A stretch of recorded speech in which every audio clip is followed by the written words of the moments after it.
मान्यवर, भीगती मसों और फूलती नसों के दिनों में अपने घर से सैकड़ों किलोमीटर दूर एक छोटे से 10 बाई 10 के कमरे में निपट अकेला बैठकर रो रहा एक किशोर अपने मन मस्तिष्क में चल रहे झंझावातों चक्रवातों को झेल रहा होता है, अपनी मनस्थिति को कोस रहा होता है।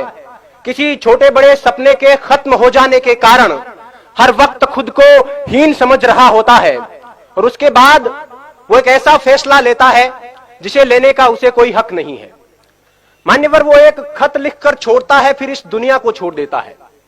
वो अपने आखिरी खत में लिखता है कि मेरे पास दूसरा कोई विकल्प नहीं बचा था, यही एकमात्र समाधान है, मैं आत्महत्या कर रहा हूं, मुझे माफ करना। और यह कहकर वो मर जाता है। मेरा आज का विषय उस आखिरी खत का जवाब है कि आत्महत्या कोई समाधान नहीं है। मान्यवर, सोचिए, जरा सोचिए, किसी कमरे में एक पंखे से एक रस्सी बंधी हुई है, उस पर एक लड़का लटक रहा है, उसके निर्जीव शरीर के निर्बल और शक्तिहीन हाथ पैर हवा में झूल रहे हैं, आंखें फटी हुई है, गर्दन की नसें टूट चुकी है और गालों पर आंसू की कुछ बूंदें सूखकर जमी हुई है। मान्यवर, वो लड़का एक बार के लिए तो मर गया, लेकिन उसकी फटी हुई आंखें उसकी मां का फटा हुआ कलेजा बनकर जिंदा रहेंगी। उसकी गर्दन की टूटी हुई नसें उसके बाप के दिल के टूटे हुए वो तार बनेंगी जो अब कभी झंकृत नहीं होंगे। गालों पर सूख चुके आंसू की बूंदें उसकी बहन की आंखों से हरदम बहा करेंगी और उस निर्जीव शरीर के निर्बल और शक्तिहीन हाथ पैर जो हवा में झूल रहे हैं उसके भाई की हिम्मत को जिंदगी भर तोड़ा करेंगे। और एक अल्पकालीन आवेश के कारण लिया गया उसका यह निष्ठुर निर्णय उसके जैसे लाखों युवाओं को इस तथा कथित समाधान के लिए प्रेरित करेगा। मान्यवर, यह कैसा हल है? यह कैसा हल है जिसमें अपनों का बर्बाद होता हुआ कल है। खुदकुशी करने वाला इंसान खुद तो एक बार मर जाता है, लेकिन उसके यार दोस्त, उसके घर परिवार के लोग, उसके रिश्ते नाते के लोग बार बार मरा करते हैं। वो हर वक्त खुद को अपराधी समझते हैं और इस संतरास के कारण वो जीते जी मरे हुए के समान होते हैं। मान्यवर, मुझे यह विषय इसलिए उठाना पड़ा क्योंकि पिछले 2 साल में भारत में 4000, राजस्थान में 150, इस शहर में 9 और यहां तक कि इस महाविद्यालय में 5 विद्यार्थी खुदकुशी कर चुके हैं, जिनमें से 3 मेरे अजीज मित्रों में शामिल थे। और इनमें से लगभग 80% आत्महत्याएं छोटी मोटी अकादमिक विफलता के कारण किया गया आत्मघात थी। इन आंकड़ों से उठती हुई चीखें इस विषय की आवाज को उठाना चाहती है। डॉक्टर्स और मनोवैज्ञानिकों का यह कहना है कि अगर उन तक सही वक्त पर किसी प्रकार की मदद, सहानुभूति और मार्गदर्शन पहुंचता तो उनकी जान बचाई जा सकती थी। आंकड़ों का स्पष्ट मानना है कि 10 में से 8 आत्महत्याएं स्पष्ट संकेतों के बाद होती है। उन्हें उनकी बातें सुने।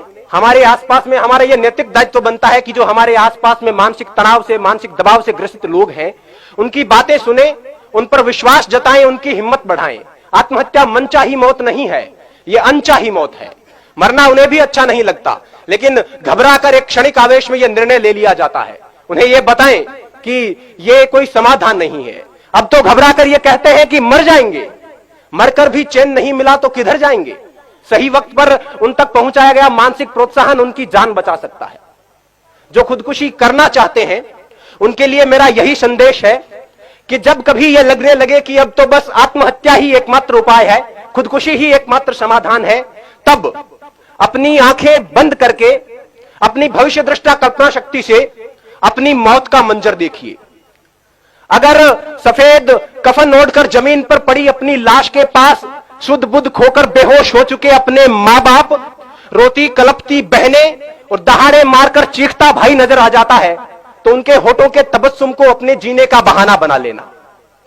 अपने शोक, अपने सपने जो आपकी मौत के साथ किसी और मायने में पूरे हो रहे हैं, उन्हें पूरे करने को अपने जीने का बहाना बना लेना। अपनी कला को विस्तार देने को, आगे के जीवन को निहार लेने को, दूसरों को उपकार देने को कोई भी बहाना बना लेना। जीने के बहाने लाखों हैं।